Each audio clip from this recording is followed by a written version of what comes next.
Hello everyone, in this tutorial I'm going to show you how to make a pod ornament.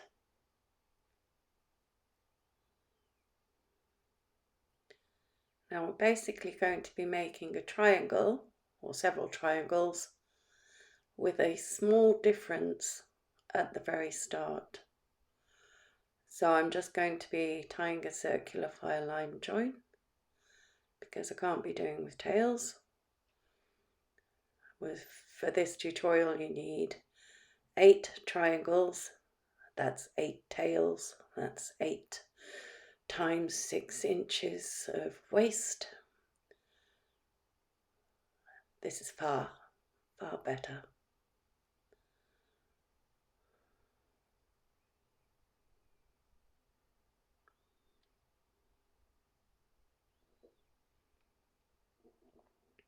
So we've picked up 3 and we've done our join, and just as we do at the start of any triangle, we're going to increase 2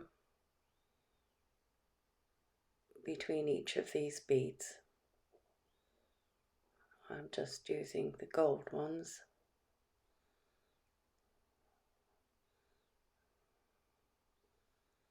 Because I wanted to highlight this, like it creates a dimple at the center of the triangle. I'm sure many of you have made a triangle, an ordinary one, and if you have, you'll see that it's a bit floppy. Not a lot, but a bit. This little dimple that we're going to make is going to give strength to the triangle, and in giving strength to the triangle, it gives strength to the sides and to your overall project. So now we're going to pick up 2.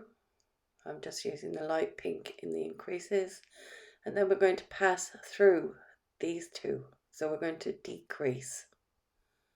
Ordinarily you would peyote a bead there. And again.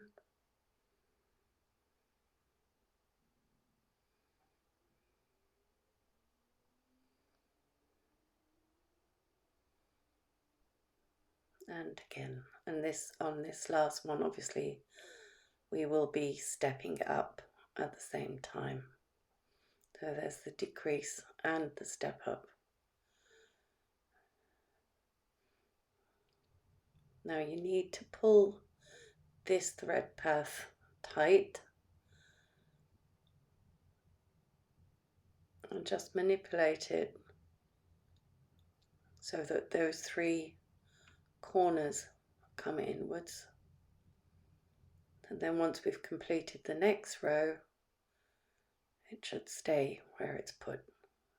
So we're going to pick up one of the contrasting beads now, which is the side. And we're just going to come up through the first increase bead.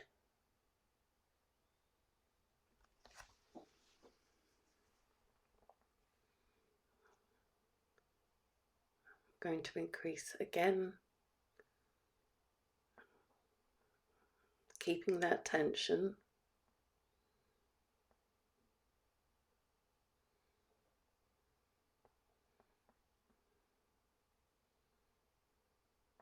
We're going to peyote 1.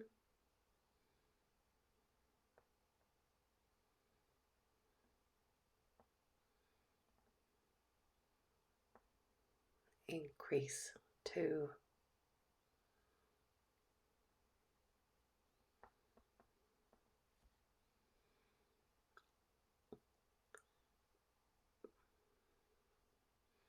Peyote 1.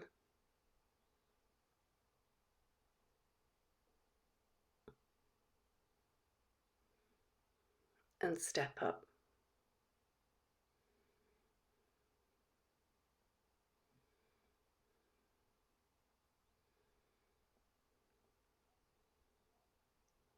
So for the experts of you out there, From now on, it is just a triangle.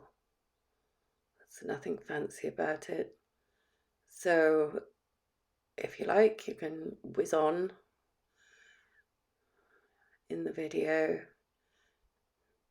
up to the point where I finished the first triangle, and then you will need to make 7 more the same size.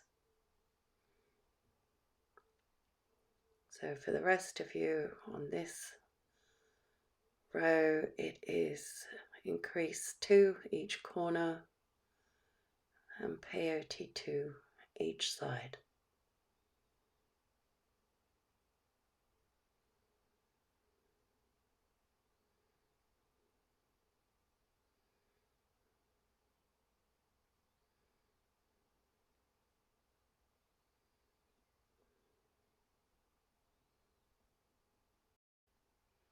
And then step up.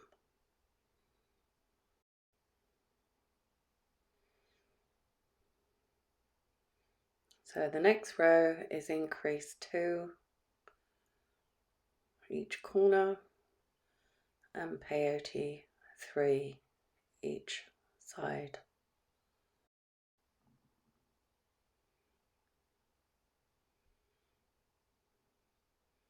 At the end of this row, you should find that it's starting to look more like a triangle again, as the edges will flatten out.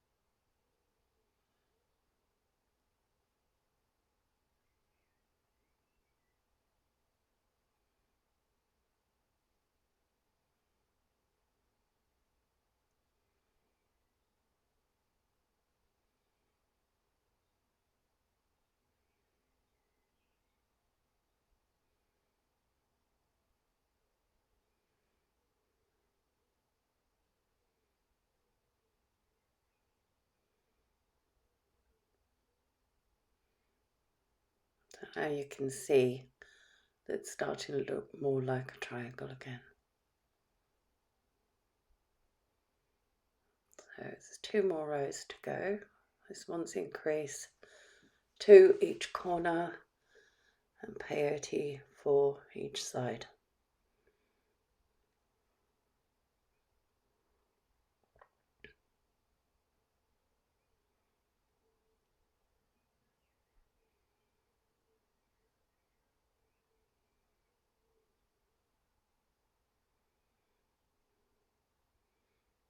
Oh, it was a tiny little bead. You do sometimes get them in these projects. I have heard some sort of horrendous stories of people having to bin half a tube of beads because they're the wrong size. I don't. I save all of my beads. I have a little tube that I keep putting the weird sized beads in because I like to do bead embroidery as well. And those tiny silly shaped beads often come in quite handy. So there's a little tip for you if you like bead embroidery as well.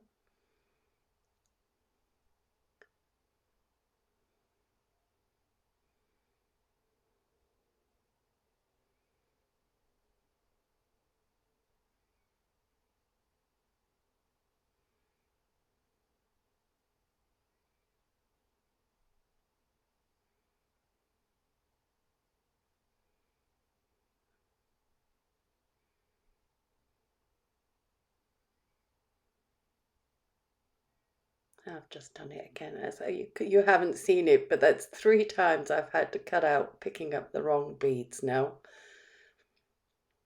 Hey ho. As I always say in my tutorials, we all make mistakes. So this is the last row.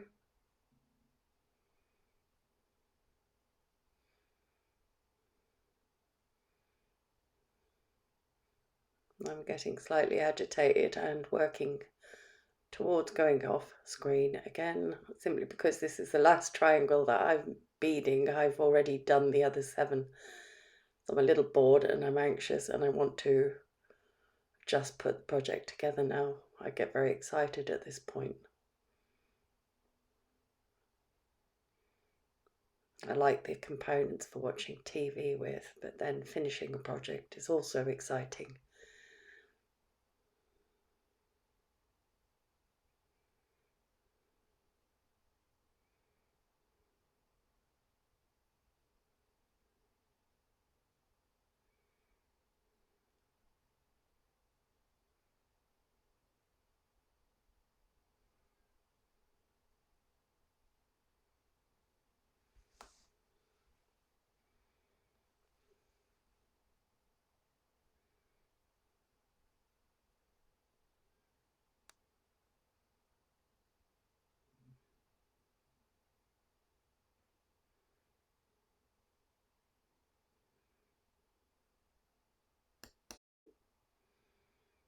Right, so there we are. That's the first triangle done with a count of 5 peyote beads on each side. And then what we're going to do is do the joining row. So I stitch 1 bead between the increase beads,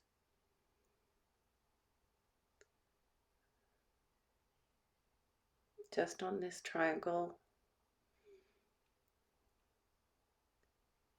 You will need to make another 7 triangles, but don't do the joining row on every one, just this one.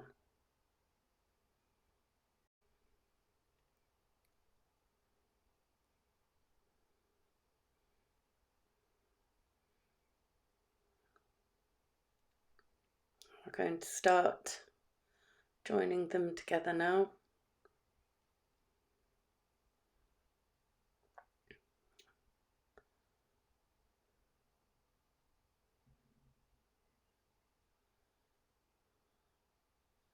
And what I like to do is create a square stitch between these 2 adjacent increase beads,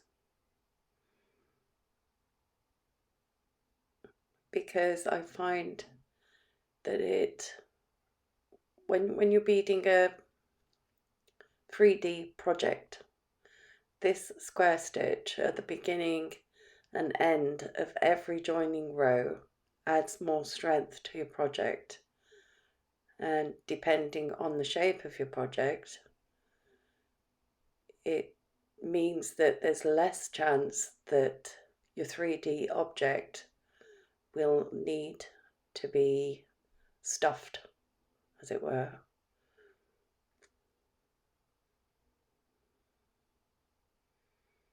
So I just zip up these 2 edges by going from side to side.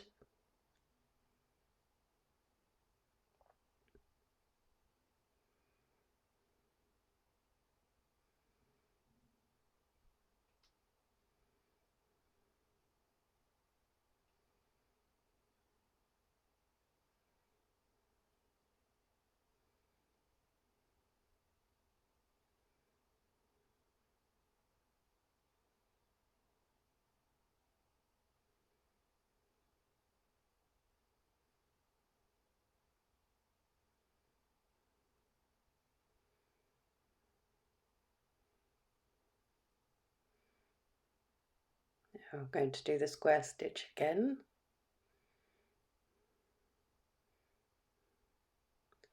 So you can see if you don't do it, there's a gap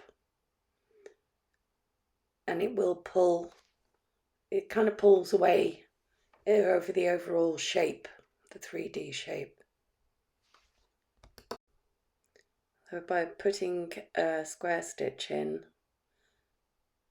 closes up this gap.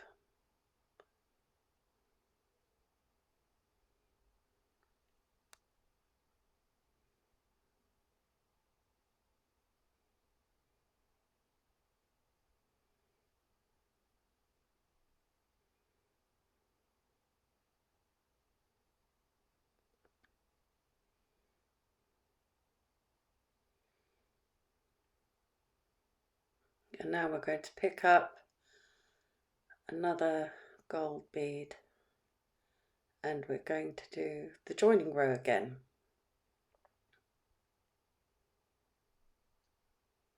And then once we've done the joining row, we add on another triangle.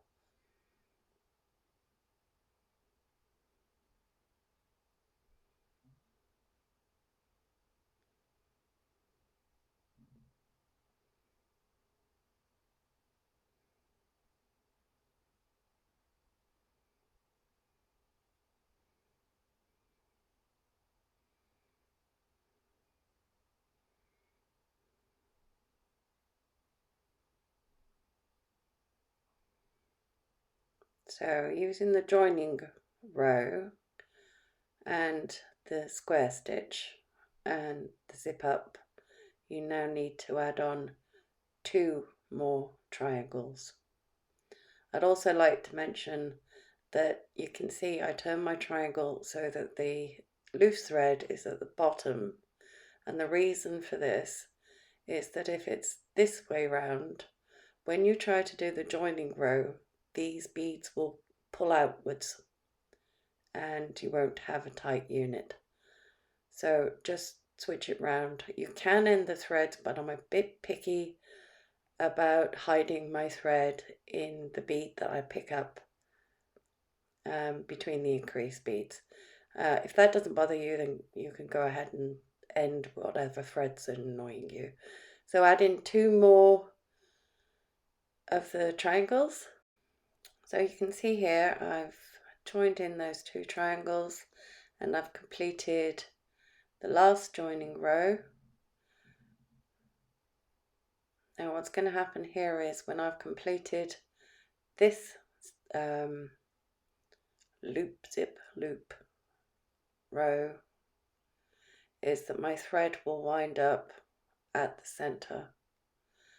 And so now the threads that I haven't cut off will come in handy for adding beads in along the edge of my work. And then I can cut off the ones that I don't want.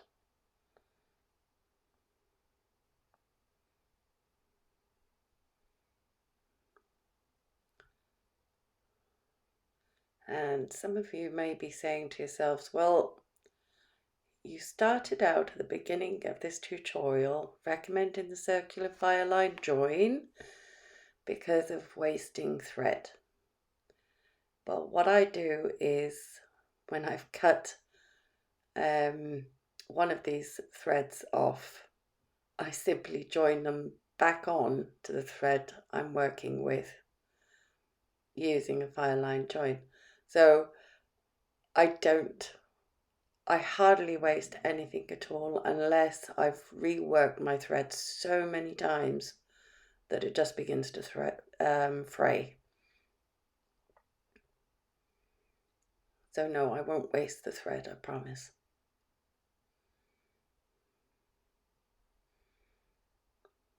You'll also notice when you get to the top that the unit itself and the beads are sitting very tightly.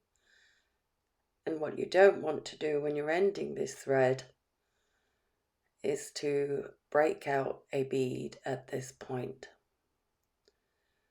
So I'm going to cheat a bit. I know I say loop, zip, loop, creating a square stitch at the beginning and end of every row.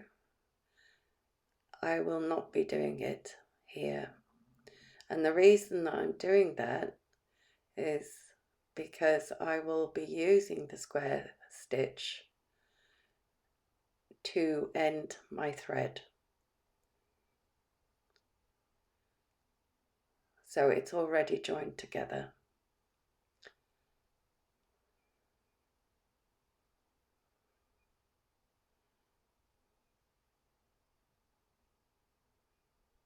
And in order not to break your beads, I'll just show you, if you keep your needle,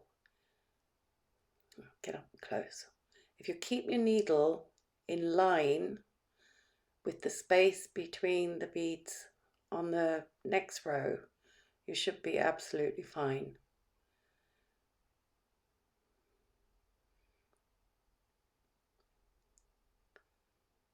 So I'll show you that again. If you try and come at it at an angle, you could chip a bead or break one.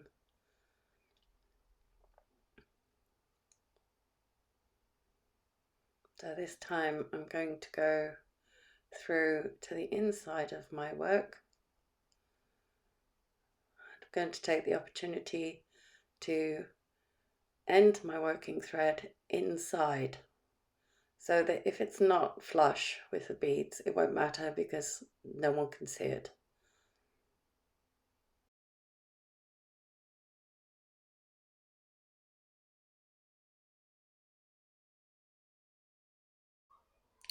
So now we need to add in the missing gold beads from between the increase beads.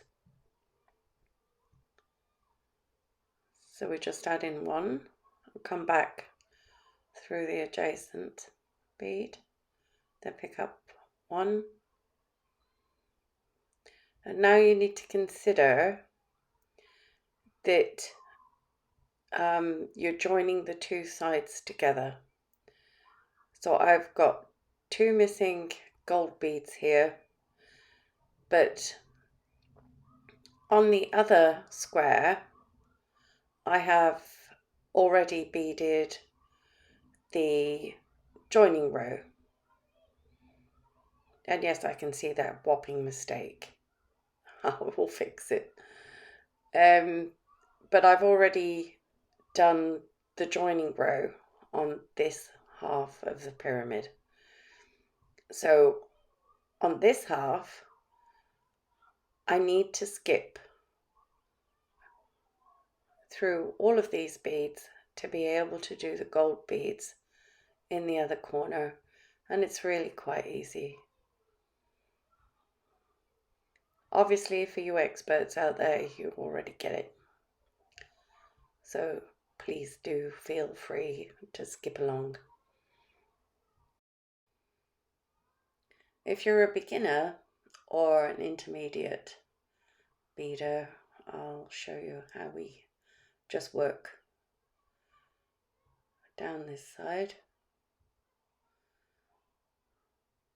I hope I'm making my videos accessible to most beaders. If you have any suggestions, then please feel free to add in the comments.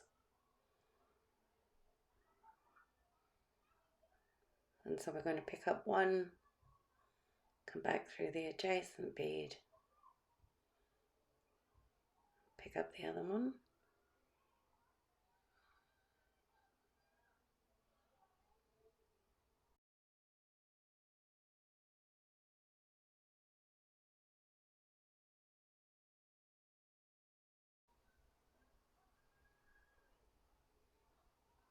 and we're going to do the same again to reach the other corner. Before we join the two halves together, if you're wanting to use it as a hanging ornament, I mean, let's be fair, you could use it as a bead, then use a 4mm bead. It doesn't have to be special. A head pin, whatever decorations you'd like to add. I'm using a stopper bead because of the crystal, and I've mentioned this before. I'm going to make a right angle turn, but at this point, if I break the stopper bead, it's not the end of the world,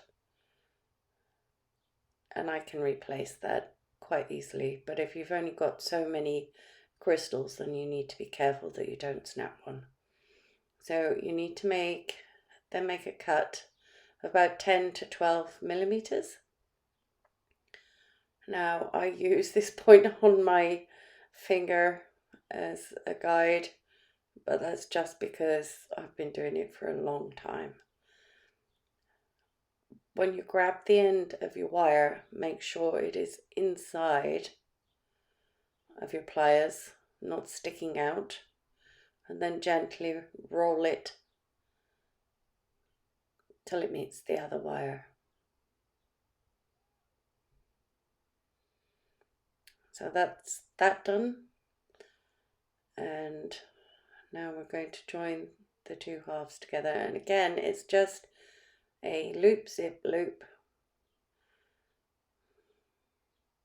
and it's a bit fiddly, but once you've got the first side done,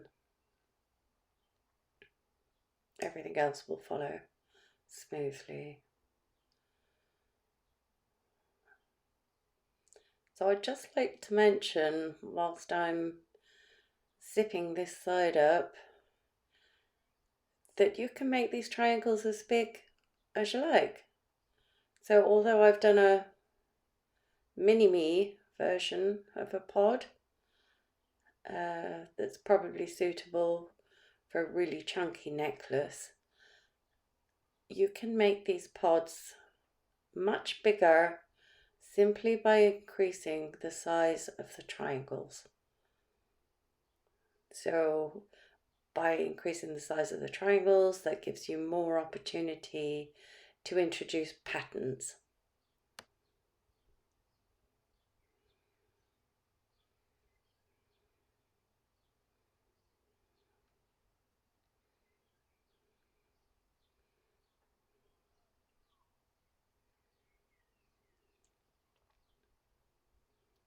So I'm just going to show you when we get to the end of this row, because it's not like the other joins, we will do the loop.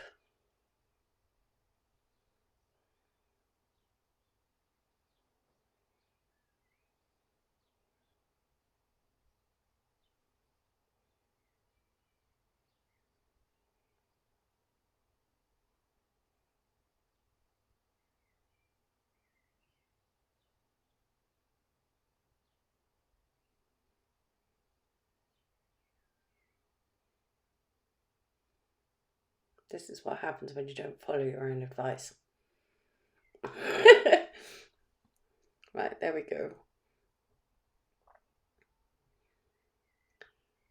Now we need to get from this join to the other one. So we complete the loop. We pass through the bead that's between the increased beads.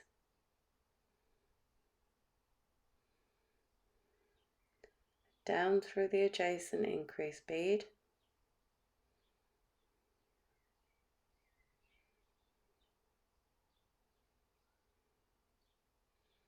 Up through the adjacent increased bead. Through the bead that is sitting between the increased beads, and through the next increased bead. So now we are positioned to complete the next join, and you need to do that for the next 3 sides. So here we are, and I've finished the join, and I have now got a very sturdy pod that doesn't mind being squished. Depending on the size, you might want to leave it right here, or you could add a fringe in, or you could have added a dangle from this center point, but I'm going to add a fringe. A fringe is, well, you don't have to copy the pattern that I've done. You can make your fringe as long as you like. You can use different beads. You can use different patterns.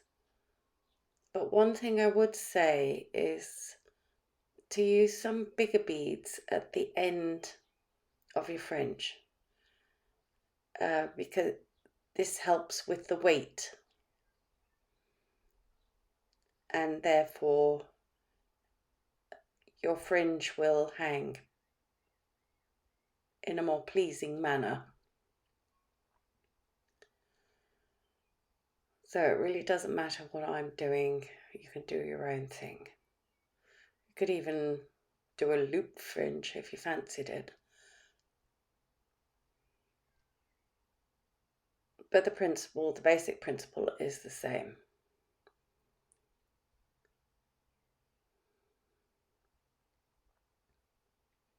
The other thing quite important at this point, some of you may see that my thread is slightly different,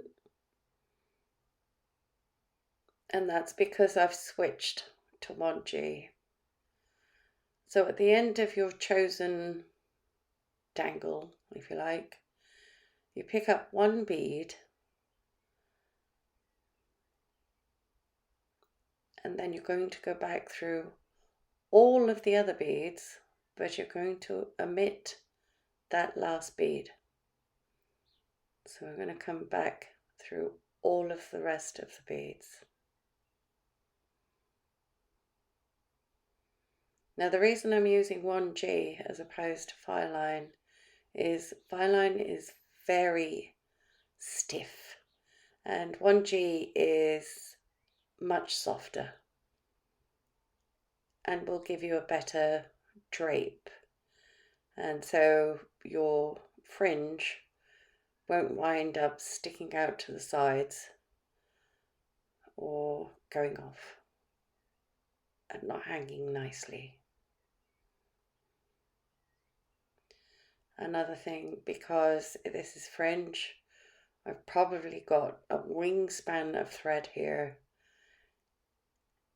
and I've seen so many people getting a knot with the 1G.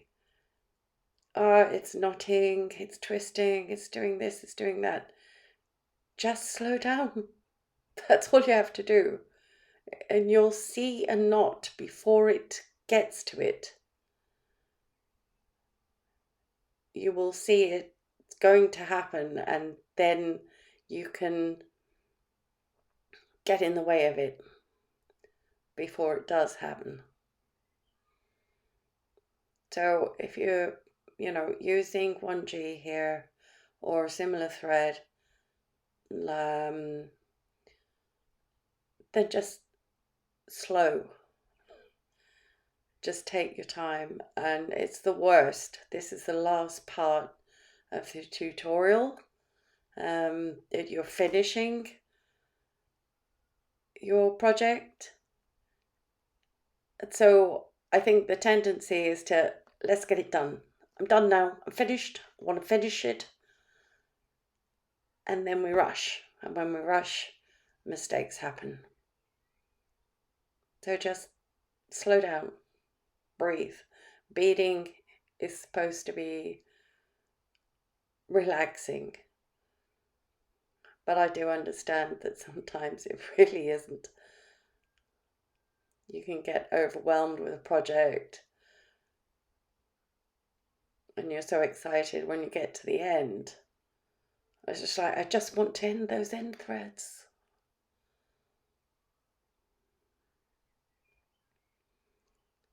So this is a dull and boring repeat now, where I count the beads incessantly to check that I haven't made a mistake.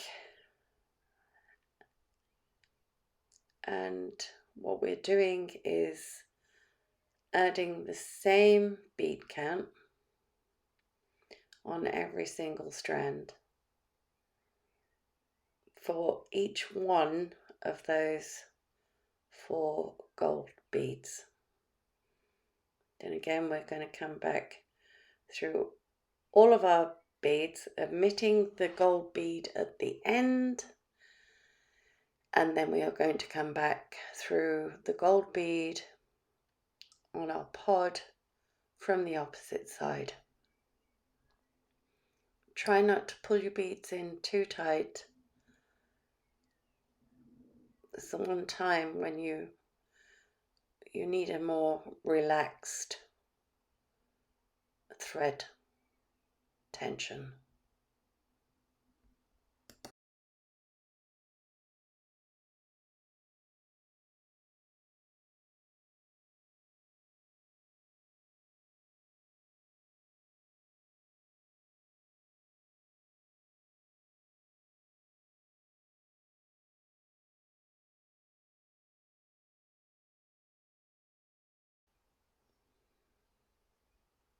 So I'm going to then pick up another gold bead and pass through the next of the 4,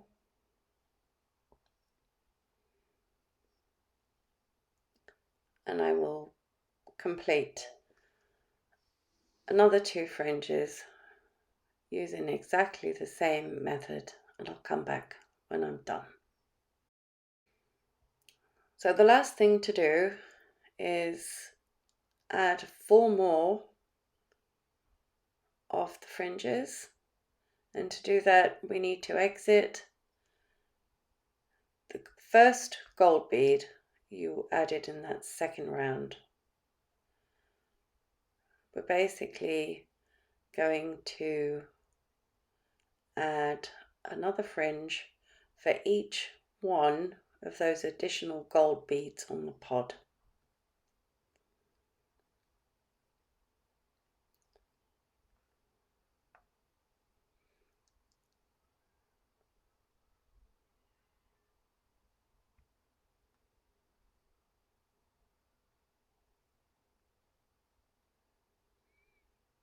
So it's worth mentioning that to get to the other bead on the second row of the gold beads, you need to pass through the first row and the second one,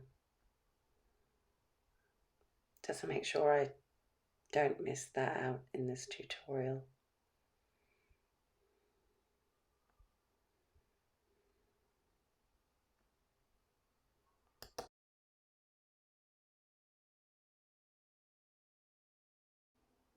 And so now you're ready to add in another fringe.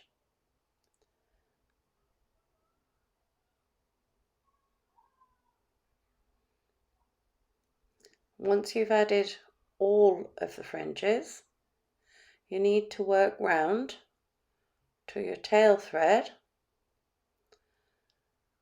tie a surgeon's knot, and then I like to hide my threads in the fringe, and then you can end your thread, and we are done. I hope you've enjoyed this tutorial, and if you have, I'll see you again next time. Bye for now.